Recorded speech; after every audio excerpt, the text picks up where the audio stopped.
Hello everyone, today we have a story about. A few come to mind, especially those whose names have become a synonym for treason. Vidkun Quisling, the Norwegian politician, who worked against his own nation and collaborated with Nazi Germany. It wasn't just an act of convenience, but genuine affinity for fascism.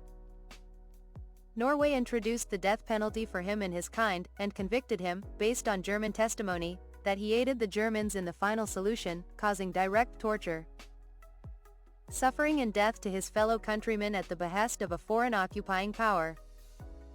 A Quisling is another word for traitor in Norway now. Judas Iscariot, who famously betrayed Jesus Christ, the Son of God in Christianity. It's an age-old debate in Christian theology if that act of betrayal, since it led to salvation by virtue of Jesus giving up his own life and willingly going into death, was actually a betrayal, or rather a necessary step for salvation to happen. But Judas is said to have fallen into a great depression and ended his life over it, even throwing the cursed money, the 30 silver shekels, back into the temple. And yes, if someone calls you a Judas, you know it's not a kind remark. Marcus Junius Brutus, very famous for Caesar's, et tu, Brute, and you, Brutus? He was close to Julius Caesar, but conspired against him and took part in his assassination on the Senate floor. It's unclear if Caesar actually said those words, but the sense of betrayal would be real.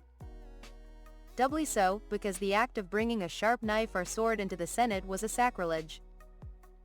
Doing it to kill a father figure is a huge betrayal here, one that is known to this day. Next would be Ephialtes of Trachis, who betrayed his own nation against the Persians at the famous Battle of Thermopylae in 480 BC. He showed them a hidden path around the narrow passage, and the 300 Spartans died. It took a united Greece to finally defeat the Persians in a huge battle, otherwise Persia might have ruled Greece for good. Mir Syed Jafar Ali Khan Bahadur is the household name of betrayal in India, Bangladesh and Pakistan.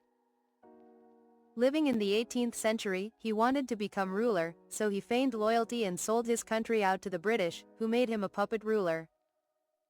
Then he tried to sell out again, this time to the Dutch, but that didn't go through.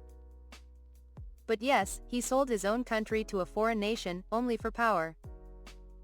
Princess Malinali of the Aztecs, who was sold into slavery after the death of her father. While this betrayal might also check all the boxes of a successful revenge, she is seen as a traitor to her own people. She became the mistress of none other than conquistador Hernán Cortés, and her intimate knowledge of her people helped him to bring down the entire Aztec Empire. Not all view her as a straight traitor, but La Malinche certainly helped to bring an end to her own people.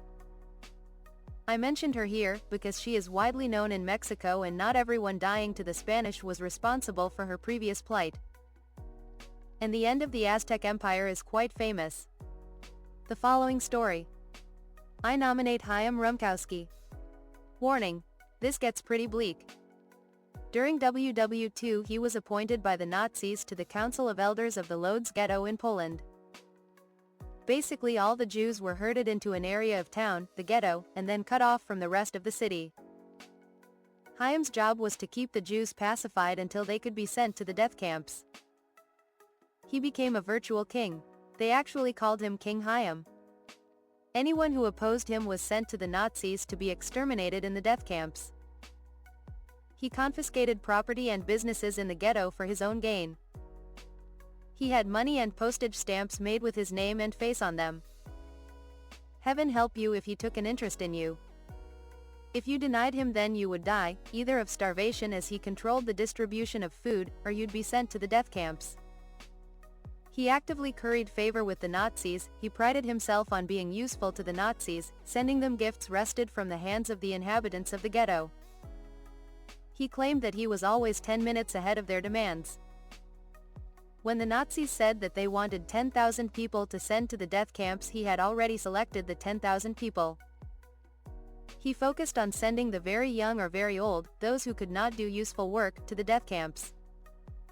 Here's part of a speech that he gave in 1942. They are asking us to give up the best we possess, the children and the elderly. I was unworthy of having a child of my own, so I gave the best years of my life to children. I've lived and breathed with children. I never imagined I would be forced to deliver this sacrifice to the altar with my own hands. In my old age, I must stretch out my hands and beg, brothers and sisters, hand them over to me.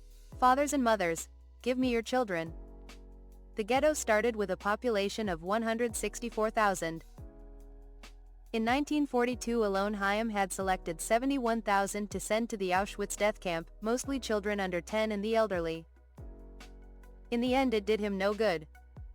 In 1944, the Nazis liquidated the entire ghetto. Chaim Rumkowski himself was shipped off in one of the last trains. When he arrived at Auschwitz, he was so hated and reviled that he was beaten to death by the Jews. Of the 164,000 inhabitants of the ghetto, only 877 survived. The following story. There's a lot of the same people being thrown around, but I want to add an uncommon one. Admiral Wilhelm Canaris. As the head of the Wehrmacht intelligence, he organized and led an anti-Nazi, Hitler spy ring centered around the military officer class. Among his exploits, he personally went to Spain in 1940 and was instrumental in keeping Franco out of the war. He constantly fed plans to the British for German war plans. The British learned about Operation Barbarossa from him. He recruited hundreds of Jewish agents and then sent them to neutral countries where they would disappear. He used the Vatican as a back channel to negotiate with the Allies for terms of the surrender of Germany once Hitler was deposed and/or killed. Speaking of killing Hitler and the Vatican, him and his network secured a blessing from the Pope absolving any Catholics who would take part in plots to assassinate Hitler of any sins involved in the attempts. And 3 of the closest calls for Hitler are linked to Canaris and his network. The airplane bomb plot in 1943, the munitions factory assassination plot, and famously, Operation Valkyrie. Unfortunately for him, after Valkyrie the game was up. The Abwehr was disbanded by that point, with Himmler and the SS officially taking over the function. A purge of the officers led to his discovery and imprisonment. He would be executed at a concentration camp weeks before Germany's surrender. Thanks for watching, come back again.